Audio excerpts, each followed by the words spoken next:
మరి ఎందుకన్నా అట్లాంటి వాళ్ళకి ఓట్లు వేయాలి? మిమ్మల్ని ఏలుతున్నారు, అధికారం ఇచ్చిందే మీరు, ఓట్లు వేసింది మీరు, అలాంటిది మిమ్మల్నే ఏలుతున్నారు. ఇక ఎందుకు వేయాలి వాళ్ళకు ఓట్లు? పోనీ ఏమైనా అభివృద్ధి చేశారా? అభివృద్ధి జరిగిందా అన్న? ఒక్క రకంగానైనా ఒక్క అడుగైనా అదోని ముందుకెళ్ళిందా? పత్తి, ఇక్కడ పత్తి ఎక్కువ పండుతుంది. రాజశేఖర రెడ్డి గారు ఉన్నప్పుడు 12,000 పలికేది, ఇప్పుడు ఎంత ఉంది? 6,000. మరి అప్పుడు అంత పలికింది కదన్నా. మరి ఈ నాయకులు ఏం చేస్తున్నారు? 5 సంవత్సరాలు అయింది కదా అధికారంలోకి వచ్చి, ఒక్క రకంగానైనా మేలు చేశారా? ఆలోచన చేయండి. అందుకే ఓటు అనేది మీ చేతిలో ఉన్న ఆయుధం అన్నా. 5 సంవత్సరాలు ఒక్కొక్కసారి మాత్రమే వచ్చే ఆయుధం, మీ తలరాతలను మార్చే ఆయుధం.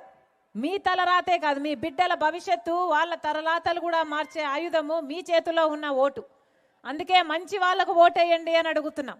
ఒకవైపు ఇక్కడ బీజేపీ నిలబడుంది, ఇంకోవైపు వైసీపీ నిలబడుంది, ఇంకోవైపు కాంగ్రెస్ పార్టీ నిలబడుంది. బీజేపీ పార్టీకి ఎందుకు ఓటేయాలో ఆలోచన చేయండి. బీజేపీ పార్టీ 10 సంవత్సరాల అధికారం ఉంది. 10 సంవత్సరాలుగా అధికారంలో ఉండి కూడా బీజేపీ పార్టీ మన రాష్ట్రానికి ఏం చేసింది? ఒక్క రకంగానైనా మేలు చేసిందా? ప్రత్యేక హోదా 10 సంవత్సరాలు అయింది బీజేపీ పార్టీ ఇస్తానని చెప్పి, ప్రత్యేక హోదా ఇప్పటికీ కూడా ఇవ్వలేదు బీజేపీ పార్టీ. పోలవరం లాంటి ప్రాజెక్టులు ఇప్పటికీ కట్టలేదు బీజేపీ పార్టీ. మనకు రాజధానికి ఇవ్వాల్సిన డబ్బులు ఇప్పటికీ ఇవ్వలేదు బీజేపీ పార్టీ. ఏం చెప్పింది? 2 కోట్ల ఉద్యోగాలు ఇస్తామన్నారు బీజేపీ పార్టీ ప్రతి సంవత్సరము. ఎన్నొచ్చాయన్నా? 10 సంవత్సరాలలో 20 కోట్ల ఉద్యోగాలు వచ్చుండాలి. మరి ఆదోనిలో ఎంతమంది బిడ్డలకు వచ్చినాయి ఉద్యోగాలు? ఆంధ్ర రాష్ట్రంలో ఎంతమంది బిడ్డలకు వచ్చినాయి ఉద్యోగాలు? కనీసం 1 కోటి మందికి వచ్చినాయా? 10 లక్షలు వచ్చినాయా అంటే సున్నా, గుండు సున్నా. బీజేపీ పార్టీ ఏం చేసింది? రైతులకి రెట్టింపు దుగనం చేస్తానన్నారు కదా, ఆదాయం అయిందా అన్నా? అయిందా? బాగుందా వ్యవసాయం? మరి ఏం చేసినట్టు బీజేపీ పార్టీ? మతతత్వ పార్టీ. మతం పేరుతో చిచ్చు పెట్టాలి, ఆ మంటలో వాళ్ళు చలి కాచుకోవాలి. ఇది కాదా బీజేపీకి తెలిసిన రాజకీయం? ఏం చేసింది బీజేపీ పార్టీ? ఒక మతాన్ని అవమానించాలి, ఇంకో మతాన్ని రెచ్చగొట్టాలి. ఇదే కదా బీజేపీకి తెలిసిన రాజకీయం. అలాంటి వాళ్ళకు ఓట్లు వేయాలో లేదో మీరు ఆలోచన చేసుకోండి. ఇప్పుడు బీజేపీ అభ్యర్థి నాన్ లోకల్ అట కదా, అవునా? మరి అలాంటి వాళ్ళు కావాలన్నా కనీసం మీరు పిలిస్తే పలకకుండా ఉండే వాళ్ళకు ఎందుకు ఓట్లు వేయాలో ఆలోచన చేయండి. ఇంకోవైపు వైసీపీ పార్టీ.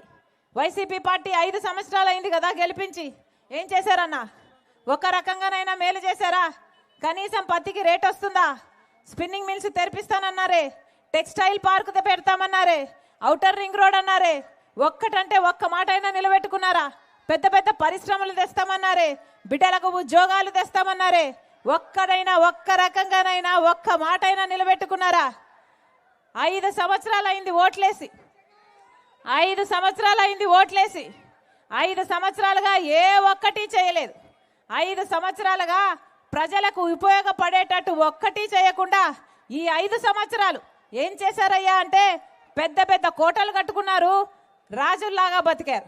ఇప్పుడు 5 సంవత్సరాలు అయ్యాక ఇప్పుడు ప్రజల మధ్యకు వస్తున్నారు, అదిగో సిద్ధం అనుకుంటూ. ఏమన్నా సిద్ధమా? దేనికి సిద్ధం? మళ్ళీ బీజేపీకి గులాంగిరి చేయడానికి మీరు సిద్ధమా? మళ్ళీ బీజేపీ పార్టీకి మీరు లొంగిపోవడానికి సిద్ధమా? దేనికి సిద్ధం? మళ్ళీ 11 లక్షల కోట్ల అప్పు చేయడానికి సిద్ధమా? మళ్ళీ రాష్ట్రాన్ని మొత్తం నాశనం చేయడానికి సిద్ధమా? మెగా డిఎస్సి 23,000 ఉద్యోగాలు ఇస్తామన్నారు, మళ్ళీ దగా డిఎస్సి ఇచ్చారే, మళ్ళీ ఇంకో దగా డిఎస్సి ఇవ్వడానికి సిద్ధమా? దేనికి సిద్ధమన్నా? రైతులను మళ్ళీ ముంచడానికి సిద్ధమా? మద్యపాన నిషేధం అన్నారే, మళ్ళీ ప్రజలను ఆడవాళ్ళని ముంచడానికి సిద్ధమా?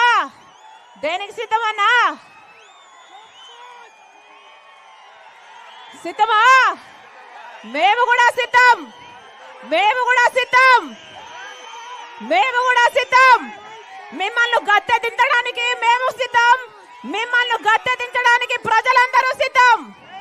ఏమన్నా సిద్ధమా? వైసీపీ అధికారంలోంచి దిగిపోవాలి సిద్ధమా? ఎన్ని మాటలు చెప్పారన్నా, ఒక్క మాట అయినా నిలబెట్టుకున్నారా? అన్ని మాటలు ఫ్యాన్ గాలికి కొట్టుకుపోయాయి కదా. ఒక్క మాట అయినా నిలబెట్టుకున్నాడా జగన్మోహన్ రెడ్డి గారు? 3,000 కోట్లతో ధర స్థిరీకరణ నిధి ఏర్పాటు చేస్తానన్నాడు. 3000 కోట్లతో ధర స్థిరీకరణ నిధి ఏర్పాటు చేస్తే పత్తికి ఎంత రేటు పలకాలి? కనీసం మద్దతు ధర ఉందా?